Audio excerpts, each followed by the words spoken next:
दे रखा है question number 21। Business का एवरेज प्रॉफिट दिया गया है। एवरेज प्रॉफिट है 1,20,000 और ये किसके बेस पे निकाला गया है? पिछले 4 सालों के प्रॉफिट के बेस पे ये एवरेज प्रॉफिट निकाला गया है। ठीक है, डन।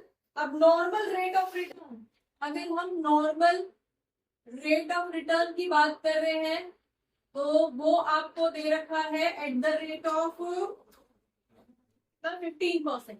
मतलब जो भी कैपिटल लगाई होगी, अब यहाँ पे कैपिटल ही तो मिसिंग है, वो हमें निकालनी है, तो जो भी कैपिटल लगाई गई होगी उसका 15% नॉर्मल रेट ऑफ रिटर्न होता है। और इसके बेस पे आपसे बोला है if the goodwill of the firm, again आपको गुडविल दे रखी है और गुडविल है 1,60,000 और ये किस बेस पे कैलकुलेट हो रही है? 2 years purchase of super profit. 2 years purchase of super profit calculation हो रखी है, तो that is 2 years purchase of super profit. यहाँ पे इसकी वैल्यू दे रखी है। डन। तो क्या हम यहाँ से सुपर प्रॉफिट निकाल सकते हैं? गुडविल की वैल्यू है ना आपके पास, तो सुपर प्रॉफिट की वैल्यू निकल जाएगी। तो क्या करोगे? Super profit equals to goodwill divided by 2। ठीक है, गुडविल कितनी है? गुडविल है आपकी 160 डिवाइडेड बाय 2, 80,000 आ गई। तो 80,000 आपका सुपर प्रॉफिट है। एवरेज प्रॉफिट दे रखा है, सुपर प्रॉफिट निकल गया, तो क्या नॉर्मल प्रॉफिट नहीं निकाल सकते? निकाल सकते हो। कैसे निकालोगे? फॉर्मूला क्या रहता है? सुपर प्रॉफिट इक्वल्स टू, अब हम दूसरा फॉर्मूला अप्लाई कर देंगे। Super profit is equals to average profit minus normal profit. Clear है? तो सुपर प्रॉफिट आ गया आपका कितना? 80,000 का। एवरेज प्रॉफिट आपको दे रखा है 120 का माइनस नॉर्मल प्रॉफिट। इसको इधर कर दो, इसको उधर ले जाओ, तो नॉर्मल प्रॉफिट आपका कितना आ गया? 40,000 लिख दो, 40,000। नॉर्मल प्रॉफिट 40,000 आ गया है। ठीक है, अब यहाँ पे क्या बोला जा रहा है?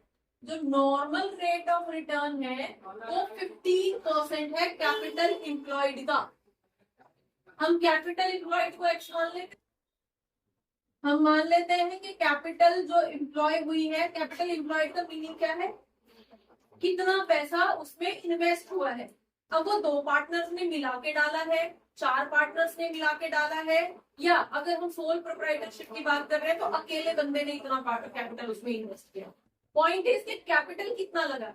अब कैपिटल की, क्योंकि आपका नेक्स्ट टॉपिक जो होगा वो कैपिटलाइजेशन मेथड से आप गुडविल निकालोगे, तो वहां पे आपको अलग अलग 2-3 फॉर्मूले मिलेंगे जहां से आप कैपिटल एम्प्लॉयड कैलकुलेट करना सीखोगे। तो अभी हमें उसकी जरूरत नहीं है, इस क्वेश्चन में सिंपली कर रहे हैं कि हम कैपिटल को यहाँ पे एक्स मान लेते हैं। तो नॉर्मल रेट ऑफ रिटर्न क्या होता है? अगर हम नॉर्मल प्रॉफिट की बात करते हैं तो normal profit is equals to कितना? 15% ऑफ एक्स। यहां तक कोई इशू किसी को? क्वेश्चन देख लो जहां पे आपका, मैं एक्सप्लेन कर रही हूँ उसको दोबारा से क्लियरली। यहाँ पे हमारा क्वेश्चन क्या था? एवरेज प्रॉफिट 120 दे रखा था, नॉर्मल रेट आपको 15% दे रखा है, यहाँ पे रेट दे रखा है। ठीक है, तुम्हारी कंफ्यूजन अब यहाँ पे क्लियर करेंगे। गुडविल आपको दे रखी है कितने की? क्वेश्चन के अंदर गुडविल दे रखी है 1,35,000, है ना?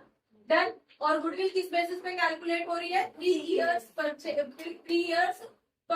ऑफ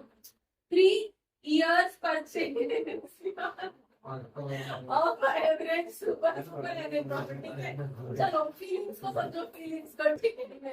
चलिए, सुपर प्रॉफिट आपका इस तरह से हम कैलकुलेट करके निकाल लेंगे, क्योंकि गुडविल 3 टाइम्स है आपके एवरेज सुपर प्रॉफिट का, 3 टाइम्स गुडविल है। तो गुडविल का फॉर्मूला लगा के इस तरह से हम यहाँ पे कैलकुलेट कर लेंगे और हमारे पास क्या वैल्यू निकल जाएगी? सुपर प्रॉफिट की वैल्यू निकल जाएगी 135/3।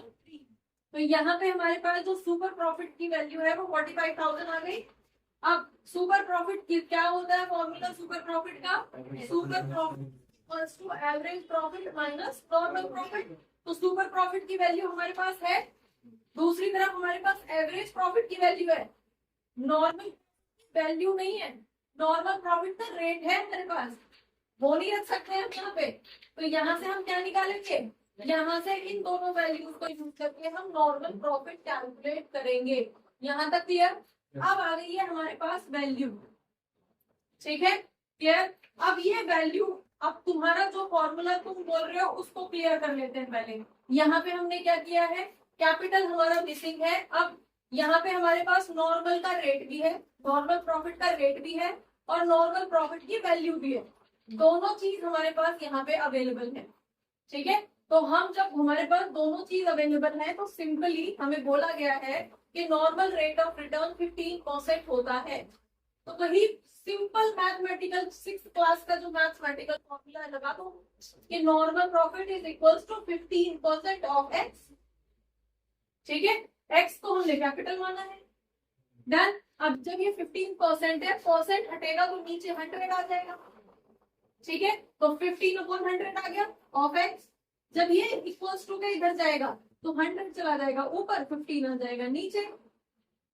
कैलकुलेट होके आ जाएगा कि x की वैल्यू कितनी आ गई है, 5 लाख आ गई। 5 आपके पास 50, 5 तो 75 हो गया। और x क्या थी हमारी, कैपिटल इंप्लॉयड थी, तो कैपिटल हमारा 5 लाख रुपीज का कैलकुलेट हो जाएगा, डन। तो ये तो था हमारी इसके अकॉर्डिंग सिंपल कैलकुलेशन के अकॉर्डिंग। अब तुम जो बोल रहे हो उसको भी डिस्कस कर लेते हैं। बताओ जरा कैपिटल एम्प्लॉयड का फॉर्मूला बता दो। हाँ जी, capital employed equals to NP into 100 upon. चलो, तो कैपिटल एम्प्लॉयड हमें यहाँ पे निकालना है। नेट प्रॉफिट हमारा कितना आ गया, 75,000 था ना net profit, into 100 divided by rate. अब देखो ये दोनों क्या अलग अलग है, सेम है ना। तो चाहे इस फॉर्मूले से कर लो चाहे इस फॉर्मूले को लगा लो, बात वही आएगी। जहां पे कंफर्टेबल हो वो वैल्यू कैलकुलेट कर दो, ठीक है भाई।